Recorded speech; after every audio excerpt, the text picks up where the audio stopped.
Well, welcome to chapters 12 and 13, Power, Influence, Politics, and Leadership. Is this not the perfect topic for this time of year? The political forces are actively trying to influence each of us to throw our support their way. Why do they seem to love us more during this period than any other time? Well, obviously they need our vote. They need our vote so they can gain or sustain power. And that's what it's all about. It's all about power. I think we may be able to say that the more power one has, the less they have to worry about influencing people. The power seems to do it for them. There's some good stuff in these two chapters, a lot of good stuff. The authors, of course, take an academic approach to the material. They explain the concepts of power, influence, politics, and leadership in detail and give some good tools for you to use in your future. My lecture largely tries to simplify some of the material into my good old country boy mentality. That's not intended to diminish the text material, but just to add something to it and maybe simplify it just a bit. I'll talk about power, and I believe that the quest for power is much stronger than the quest for money. Follow the money is a common chant, but I believe follow the power is more appropriate. I'll discuss something the text doesn't necessarily make clear. In organization charts don't always tell you where the power lies. Who is really in charge? That's important to know when you're working for a company or considering working for a company. By the way, who's really in charge at your house? I'll simplify the 9 influence tactics and the 6 principles of persuasion to a few common sense steps. Finally, in dealing with power and influence, I'll give you a few additional steps that you can use to influence individuals and groups. We will explore politics, and that's kind of like exploring the sewer, but also I'll give you an example to demonstrate that politics can be good and they can have positive impacts as well.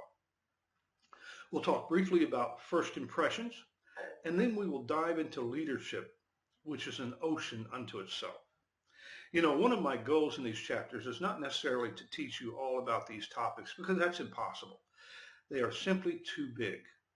My goal is to whet your appetite and convince you to initiate a lifelong study of leadership. I don't know how many books I've read on the topic, and I still read more. Leadership, which includes power, influence, and politics, is a skill without limits. Just when you think you've got it, there's just more to get. And all you learn can only make you better. How good are you now? And how good do you want to be in your future? It's up to you. So let's start this journey, and hopefully we won't end it at the end of this chapter. There's lots more out there to learn.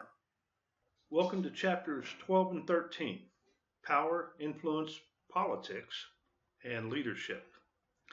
I put these two chapters together, not because they are not individually important, but because they go together so well. They complement each other. And once again, both of these chapters represent material that entire books have been written about. Let's start with chapter 12. The first part of the chapter discusses power.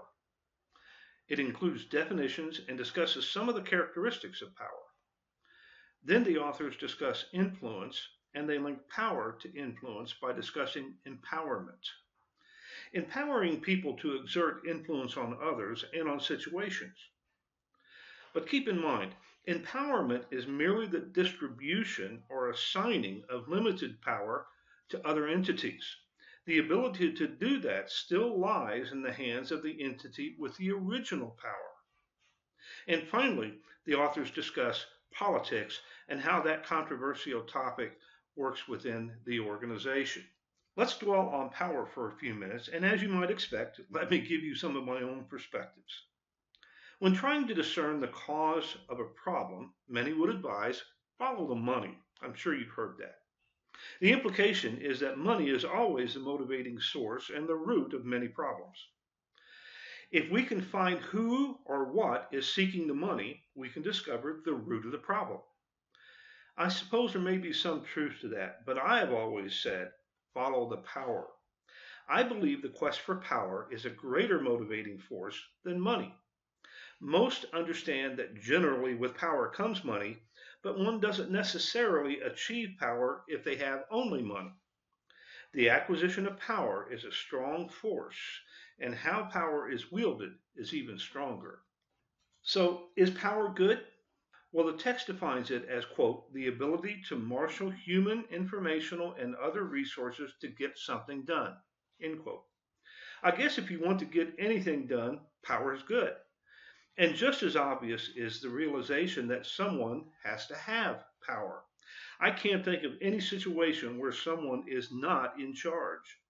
So the question is not will someone have power, but who? Is power always good? Well, obviously not if the something you want to get done is immoral or unethical or just plain bad. So power can be good or bad, largely dependent upon who possesses the power and the characteristics of that person or that group. So it follows that power and a power structure is an integral and necessary part of any organization, since most organizations want to get something done. Power is about influencing people to do what needs to be done. It's about influencing them by convincing them that your cause or goal is right and just, or by convincing them that if they don't do what you want done, the resulting personal consequences will be bad or unpleasant. I realize that's not very scientific, but it's true. And that power structure I mentioned earlier is not necessarily as depicted in the formal organization chart. We'll talk about organization charts in the next chapter. In fact, it's often not as depicted. In other words, where does the real power sit? Who's really in charge? You know, at my house, I always say I'm in charge. I make the rules as long as they're approved by my wife. Who do you think is really in charge there? Oh, and by the way, I like it like that too. The organization chart may say one thing, but reality may dictate quite another. The organization chart only depicts a map of legitimate power, but it doesn't represent coercive power or expert power or any of the other power bases that are described in the text. And some of those power bases may be so overriding that they usurp the power from where it should be to other goals. It's fair to say that organization structures and organization charts depict all reporting entities as having equal power. In other words, HR, engineering, manufacturing, sales, marketing, finance, etc., may all report to the CEO. From the organization chart, you would assume the power structure is equally divided among all of those functional entities, and the CEO is in full charge. That is nearly always a false assumption. In fact, the gap between the most powerful entity and the least powerful may be very wide indeed. An example can be found by looking at history. I read the biography of John Adams, one of our founding fathers. He was a very influential, wealthy, powerful man, but his wife Abigail had tremendous influence over his decisions. She was his primary consult and probably had more power and influence than the vice president or any other person. The book Killing Reagan, you might want to pick that book up, it's a fascinating story, depicts Nancy Reagan as a driving influence behind Ronald Reagan. She was his primary source of consultation. As I implied before, although I don't necessarily have power, I can understand the power structure of these great men. My wife is my confidant. What do you think are the four words that marked all of my problem solving ventures? And I listen and heed her advice. Now, don't misunderstand my point here. The fact that some entities have more power than others in organizations is not necessarily a bad thing. Organizations may be legitimately oriented towards sales or marketing. They may be heavily influenced by manufacturing or engineering. If that power base is generated because of a defined business interest, that's good. However, if finance has greater influence because the CFO constantly threatens the executive team with exerting non-business related influence, threatening or coercing them, then the organization can be harmed. I once worked in an organization where the HR executive had a lot of power and influence. It was rumored that he had information, I'm not sure what kind, but obviously bad information, on the other executives. He threatened to use the unflattering information he had collected over the years to harm their careers. Regardless of the coercive reason, it was clear that he had unearned influence over the other executives, and it severely hampered the progress of that organization. I have seen hospitals where the power was really in the hands of a highly regarded physician rather than the CEO. You've probably seen athletic teams where the power is in the hands of the star player rather than the coach. I've seen churches where the power is in the hands of large contributors rather than the pastor. The examples just go on, and they can represent a good or a bad power base. So, where does power really lie? It's something you should try to determine whenever you are contemplating a job or a career change. Power is real, and it changes things. It changes the way organizations think and approach the competitive world. Too much power in the hands of finance may translate negatively in terms of people issues. Low pay, poor benefits may be the function of financial pressures. I've worked in such organizations. Too much power in the hands of manufacturing or engineering may result in less concern for customer and ultimately poor customer service. Too much power in the hands of HR may result in too much emphasis on programs that do not add to the competitiveness of the organization. So the power base is important. It's not just a concept. It is an entity that exerts real consequences on an organization. A great example of this is our nation. 3 equal branches of government are supposed to govern this nation. Are they equal in power? Obviously not. Who has more power, the executive branch, the Congress, or the judicial branch? And the balance of power changes through time, and where the power lies at any given time in our history has big consequences for both you and I. Once power is established, the purveyors of that power have the ability to influence or dictate the direction to be taken and how others may be elicited to join in the journey. Now, in environments where ultimate power is exerted, such as in North Korea, individuals are convinced to go along through fear of consequences. But those environments are not the norm, particularly in organizations. So how is that influence deployed? How does the power base gain commitment from others? The text lists 9 common influence tactics on page 415, and I won't go through those here. They're listed on the screen here, and you can read them, and you can read them in the text as well. All of these are good, and I suppose you can find examples of each when gazing into your past experiences.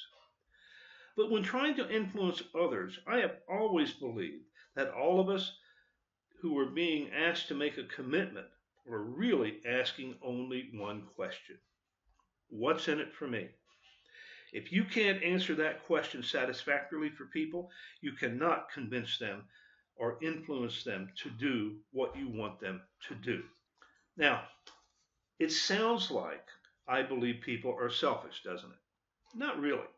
I think we are all more inclined to do something that is in our own self-interest or the interest of those we love. It doesn't mean that we aren't willing or don't do good and charitable things for other people, but we get something out of that as well. But there has to be some benefit to us as individuals, and that benefit is defined individually. But if you want to influence or convince someone of something, determine what is in it for them and communicate that message. I know that's not scientific either, but I believe it is the real world, and it has helped me in many instances when I was trying to exert influence or get commitment from people in organizations. Now, on page 418 of the text, the authors list the 6 principles of persuasion: liking, reciprocity, social proof, consistency, authority, and scarcity. And I'll let you read the definition of those and read about those in the text. To sum them up, mingle and interact with people. Do good deeds and treat people right, and start with the informal leaders. This is really common sense. The next point is another of those tools I have used often and to good result. When seeking to influence someone or a group, get a verbal commitment and make that commitment public if possible. In other words, ask for a show of hands or get someone to commit publicly to support the position or decision. People tend to support that to which they commit, particularly if they commit in front of other people. And assert your authority and don't try to hide it. Asserting your authority doesn't mean running over people, but if you're the boss, make sure others know you are in charge. Don't be ashamed to be in charge. People are looking for someone to be in charge. Finally, offer something of value. What's something of value? Anything that answers a question asked by everyone in the group. What's in it for me? And keep in mind that what's in it for you may not and probably is not the same as what's in it for them. These past few sentences have just summarized that list of 6 principles on page 418. Let me put this in a simpler fashion. If you want to influence people, first you have to gain an audience. They have to be willing to listen to your ideas. Second, you have to let them know what's in it for them. And third, you have to explain what is required of them, what they have to do. Finally, leadership must direct the activity. The tools listed in the text are very important because they get you the audience. Pretty simple when you think about it, but it works. It's effective. Look around you because this is happening all the time. How do you convince or influence young men and young women to go into combat? What's in it for them? You don't say, let's go into combat and maybe be killed or captured. You gain an audience and then convince them that they have a chance to survive. But if they die, it is for God, honor, country, and family. The answer to the question, what's in it for me, doesn't always have to have a monetary or material component. There are lots of things that drive people to very ordinary and very extraordinary behaviors. And there are many ways to elicit that behavior without resorting to coercion and threats. And driving those behaviors is called leadership, which we'll discuss in a moment. Let's move on for a second to politics. Politics are bad, right? We should keep politics clear of our organizations. Well, good luck. I've worked in organizations that proudly proclaimed that they don't play politics. Of course, that was part of the politics they were playing, and they were among the most political organizations I've ever encountered. You can't keep politics out. The text defines politics as intentional acts of influence to enhance or protect the self-interest of individuals or groups that are not endorsed by or aligned with those of the organization. I maintain that politics are part of our human nature. We even engage in politics at home. Our kids learn politics at a very early age. Have your kids asked you to do something to which you said no, and then immediately they ask your spouse the same thing? If my kids wanted to do something that was daring, they would always ask me instead of their mother. She was more protective. However, when they wanted sympathy, such as for a poor grade in school, they always went to my wife because she was more sympathetic to their problems and excuses. That's politics. So what's the difference between good politics and bad politics? Well, simply the motive or the goal. When I worked for Nestle, we were always cleaning the facility. After all, we were a food plant. But we cleaned more diligently and more often if we had important visitors in the offing. One day, we were expecting an imminent visit from a very high-level corporate executives. We were painting, scrubbing, fixing, etc. with great passion. I walked down the hall where an employee was painting away on a wall that looked perfectly clean. He stopped me and said, you know, this cleaning for the big shots is a lot of BS. The only reason we are doing it is so we can make a good impression on them and you management guys can look good. I agreed, saying, you're right, but it's not just so we managers can look good. These are the people who make product decisions. When a new product is developed, these are the people who decide to produce those products here or in some facility in California. They will place the product in a place that they remember. And that means job stability for all of us. He smiled at me and said, "Pass another paintbrush." That's politics. And that's politics, but for a good purpose. That's also answering the unstated question from the employee, what's in it for me? The text goes on to list the 5 sources that trigger political maneuvering: unclear objectives, vague performance measures, ill-defined decision processes, strong individual group competition, any type of change. I'm sure all of these make sense to you, but for a moment, think about that last one. Any type of change triggers politics. How often do we face change or perceived change? About every day. Think about the impact that change has on the organization in generating political maneuvering in that organization. That represents an enormous amount of energy directed toward political activity in an organization. We can't stop it, but unlike the organization that blindly states we don't play politics here, you must give political activity your attention. You must control it as best you can and not let it take over the organization. Politics are not all bad, as my example illustrates, but some politics are absolutely bad and harmful to the organization and the people in it. Politics can destroy an organization. Remember our discussion of norms? Politics can set up a new set of survival rules or norms in the organization.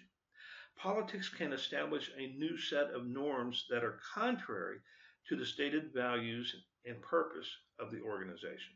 We see in our nation how politics can be destructive. They can be equally destructive in organizations. And finally, this chapter ends with a discussion of impression management. Just a word on impressions from someone who pays attention to impressions, particularly first impressions. In business, I hire people, and impressions are important to me. I know some of you think that it is unfair because going with first impressions doesn't give you the opportunity to express your true inner goodness. Sorry, I don't have time to get to know you personally and discover your hidden goodness. If it is so good, why is it hidden? I have to go with what I have, and that starts with what I see as you walk in the door and maybe 30 minutes to an hour afterwards. If it's good, you have maybe 30 minutes to bring it out.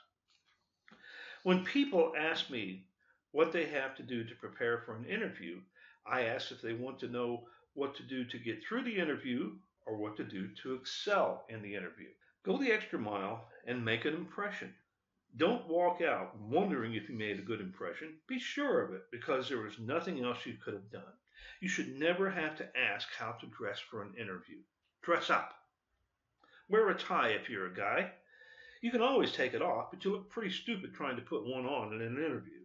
And it's very unlikely anyone will ever say, "We can't hire this guy. He wore a tie." They are more likely to say, "He must really be interested. He wore a tie." I had someone tell me once that they didn't want to dress up for a job interview if everyone else was casual because they didn't want to stand out. Stand out is exactly what you want to do. Pay attention to impressions. They are important. It may not be fair that people judge you by your first impression, but they do, and you can't change reality. Now, down from my soapbox, let's talk about chapter 13. I don't think I can count the number of training sessions I've attended and the number of books I've read on leadership. In fact, in Greensboro, we have headquartered one of the world's most preeminent organizations committed to studying and training on leadership. The Center for Creative Leadership does outstanding work and is a very big organization focusing only on leadership issues. I've used their services at my last 3 organizations to teach and analyze leadership skills to managers and executives. That's how important leadership can be to the success of an organization.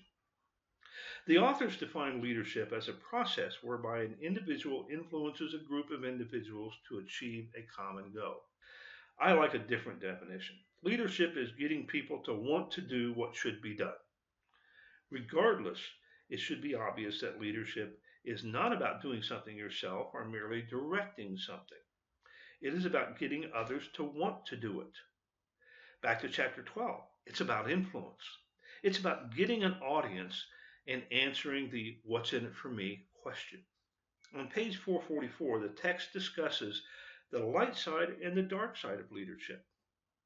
In that discussion, they assert that personality is more important than intelligence, and I agree.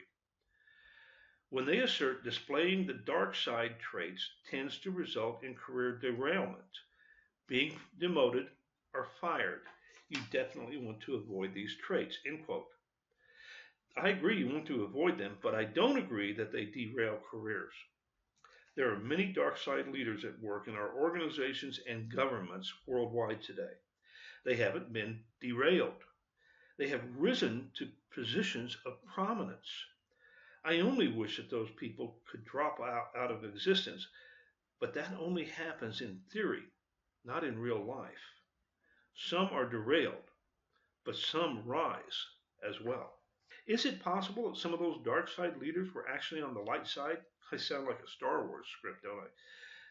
Were they on the light side when they rose and then turned dark? Yes, that's possible because people change and so do leaders. I've seen leaders go through transformations for one reason or another. At the beginning of the chapter, page 439, the authors assert that leadership skills are learned. And anything that is learned can be changed. So leadership is a lifelong learning proposition. Hopefully, our leadership skills get better and not worse. Hopefully, our leadership skills always lean to the light side and don't become darker. Regardless, our learning and enhancement of leadership tools, traits, and talents should never stop. The text also delves rather heavily into situational leadership. This is referenced by Fielder's contingency model. The definition of contingency theory is, quote, a leader's effectiveness is contingent on the ability to which the leader's style fit or match characteristics of the situation at hand. What is effective is dictated to some extent by the situation. I once worked with a manager who was hard, to say the least. He set high expectations. He was impatient for progress. He yelled a lot. He was not very sympathetic. Like I say, he was hard, and everyone knew it. He had a reputation that preceded him. This was in a very big organization, and his leadership role was generally as a production manager or a facility manager for organizations in trouble. His job was to turn things around or facilitate startups. And his no-nonsense leadership style was well suited for that purpose. His style was not suited for a well-developed, well-structured, stable organization. He was very effective in the right situation. And that is how the company used him. He was the shock troops, if you will. So sometimes leaders can change their individual leadership style, and other times we put individuals with different or specific leadership styles in particular situations. Recognizing your preferred leadership style and the leadership style of others is very important. In the case of the hard leader described above, another individual in the organization was a very soft leader. He was soft-spoken, sympathetic, and highly thought of in the organization. I was kind of in the middle of these two. The three of us recognized fully our different leadership styles and used them effectively to manage different situations. At times, I was confronted with a situation that called for quick, direct, and forceful leadership. My hard friend was the guy, and I would ask him to handle that. At times, I needed a softer approach from someone who was held in high regard, and I called on my soft friend. Other times, they both recognized we needed some mid-range approach, and they called on me.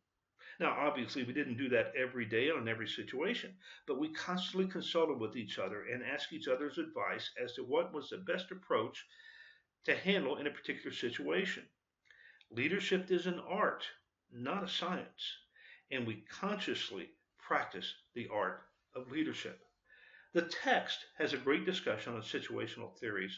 On page 461, the authors state, a team of OB researchers investigated the possibility that there are unintended consequences when managers use situational approach with members of a team.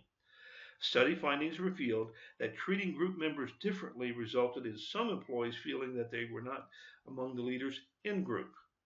Harken back to the discussion that we had earlier about treating people differently in the previous chapter. I don't know how you feel. I'll leave it up to you. But I believe that treating people the same is not leadership. But one must take care to monitor the perceptions of individuals and the group in total when exercising contingency leadership. Please understand that I can go on and on talking about leadership, but just like an in-class course, we have time and space limitations which must be met. In addition, I would suggest that you pick up some of the popular books on the market about leadership. There are thousands available. I assume with a 4-year degree, most of you are intent on moving into management someday, and the leadership traits you develop will determine your effectiveness and your success. Take the assessments in this chapter. They will display your strengths and developmental needs and also provide a roadmap for your independent reading and study. Page 442 states, quote, good leaders are not necessarily good managers, and good managers are not necessarily good leaders, end quote. But you don't have to choose. You can be both a good leader and a good manager. But I believe becoming a good leader is much more difficult than becoming a good manager. I ask that you read, study, and understand the material in this chapter. It provides a good base for your leadership studies in the future. Power, influence, politics, and leadership are critical to organizations. They are hooked together for good or bad, and to a large extent define the organization to the outside world. Your knowledge and abilities related to these concepts, processes, and skills will either help or hurt an organization in your future, and will ultimately help or hurt your personal career. Where do your skills stand today? What are you willing to do to make them better?